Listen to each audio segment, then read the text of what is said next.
สดหรือมีแฟนแล้วแฟนใครก็ช่างฉันยังไม่ได้ไปแย่งแค่กดหัวใจให้รู้ว่ามีคนแอบมอง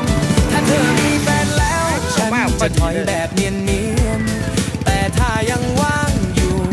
ขอทักไปจีบได้ไหมเต้นอยู่หน้ากล้องยิ้มจนใจละลาย